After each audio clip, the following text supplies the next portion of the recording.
Un saludo, estimado profesor. Mi nombre es Juan Martínez y a continuación le voy a hablar acerca de la productividad laboral y productividad del trabajador, empezando por los conceptos. El sistema de medición de índices de productividad laboral, algunos de sus componentes, su forma de evaluación y costos. En segundo tema, hablar del sistema WPMR, Workers Productivity Management by Radius System, y su estructura general, sus ecuaciones fundamentales y sus operaciones. Productividad laboral y productividad del trabajador. Primeramente, los conceptos. La productividad laboral es un indicador que muestra la eficiencia con la cual los recursos humanos producen bienes o servicios de los recursos con los que cuenta una empresa u organización. El más importante son las personas, por la influencia que tienen en los resultados de cualquier actividad.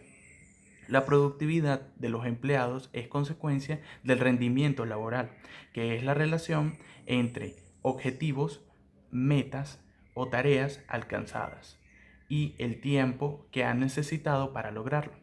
Este cálculo ha de realizarse teniendo en cuenta que el tiempo se refiere a las horas trabajadas de calidad y que la variable más importante son las personas, que son las encargadas de ejecutar las funciones propias del puesto de trabajo.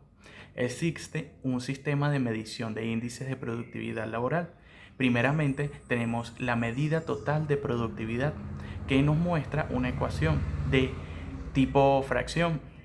En el numerador tenemos el producto, que es igual al total de bienes y servicios, que en el denominador tenemos los insumos, que es igual al total de recursos utilizados, siendo el ejemplo en el numerador el monto total de ventas y en el denominador el monto total de insumos.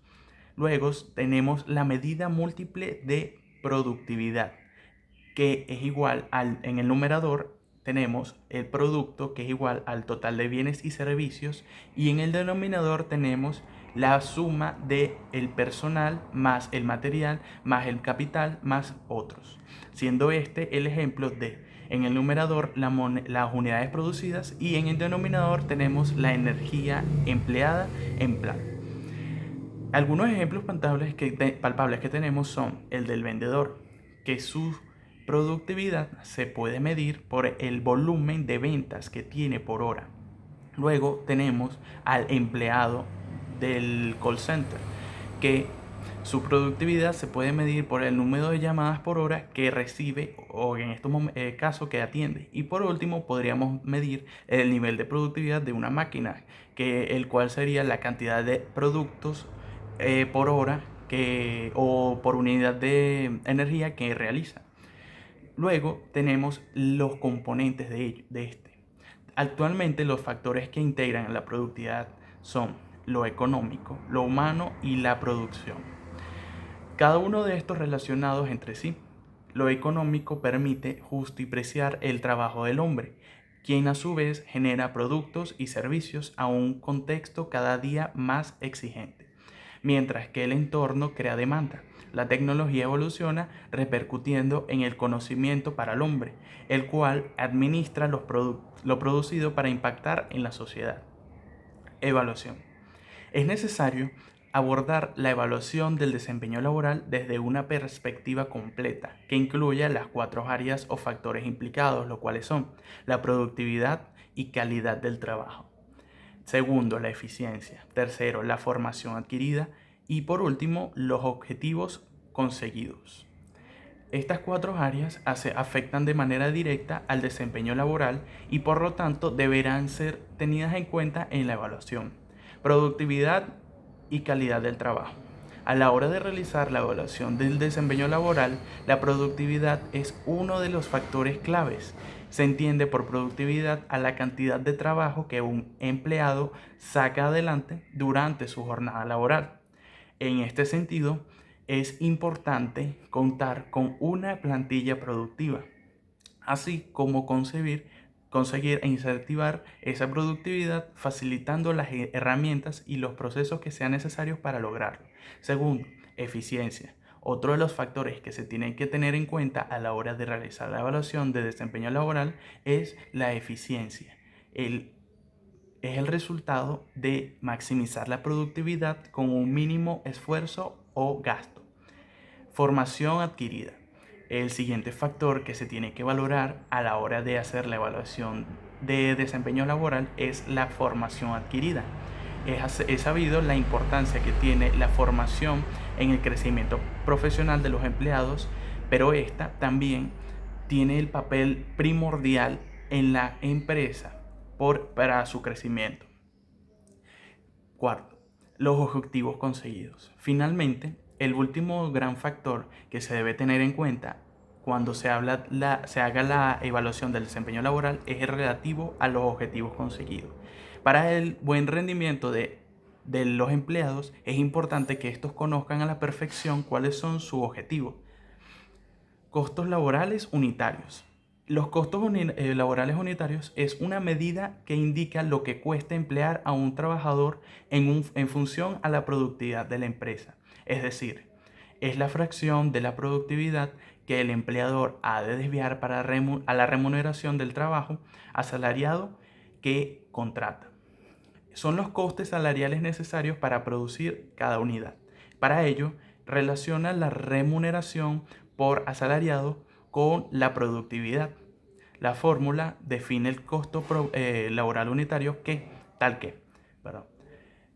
tenemos el costo laboral unitario es igual, en el numerador tenemos a la remuneración por asalariado y en el denominador a la productividad. Todo esto multiplicado por 100. Seguidamente, en el segundo punto, tenemos el sistema WPMR, Workers Productivity Management by Radio System.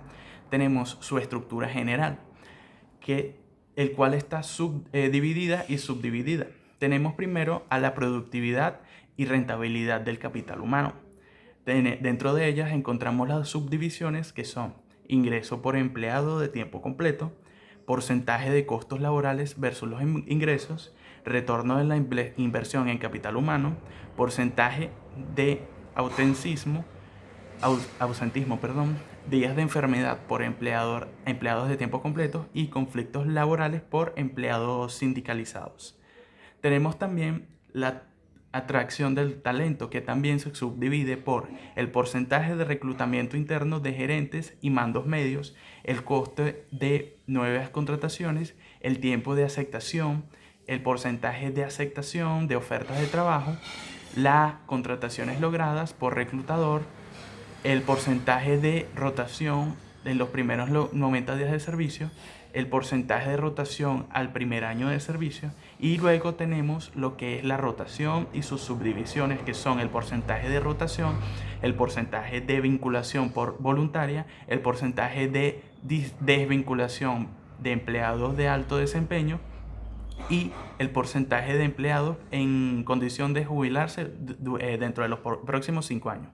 También tendremos el coste y estructura de recursos humanos, que sus subdivisiones son el tramo de control gerencial a nivel gerencial, niveles de organizacionales, cargos claves con uno o más candidatos en plan de sucesión, utilización de planes de sucesión, el ratio de empleados temporales de tiempo completo, el porcentaje de compensación versus ingresos, los costos de compensación por empleados de tiempo completo, los costos laborales por empleados temporales de tiempo completo, los beneficios promedios por empleado, el porcentaje de beneficios versus ingresos, el porcentaje de bonos de desempeño para nivel ejecutivo, la proporción de empleados de la gestión directa de recursos humanos, la proporción de empleados de recursos humanos, el costo de la gestión directa de recursos humanos por empleado, los costos de recursos humanos por empleado, el porcentaje de costos de la gestión directa de recursos humanos versus ingresos y entre otros. Seguidamente tenemos las ecuaciones fundamentales, que se pueden expresar como porcentajes si los dos números, el denominador y el numerador, se miden en las mismas unidades. Por ejemplo, la participación del costo de capacitación en el costo total de departamentos de recursos humanos sí son el resultado de dividir las dos entre medidas en unidades diferentes. Al presentar las unidades se debe presentar en qué unidad se midió el numerador tanto el denominador. Por ejemplo, la cantidad de recursos por empleados, que es el resultado de dividir la cantidad de recursos en un año por la cantidad de empleados en ese mismo.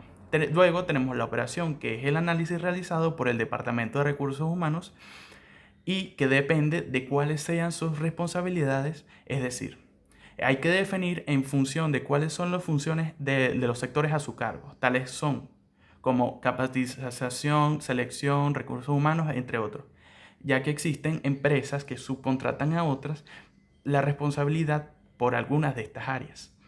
Por otra parte, la evaluación puede estar referida a la función de personal en su conjunto o también hacer referencia a problemas particulares que afectan a la totalidad o aparte del problema. Ausentismo, rotación, accidentalización, entre otros. O a funciones de personal, selección, capacitación, entre otros. Así se puede hablar de auditoría, de selección, remuneraciones, entre otras.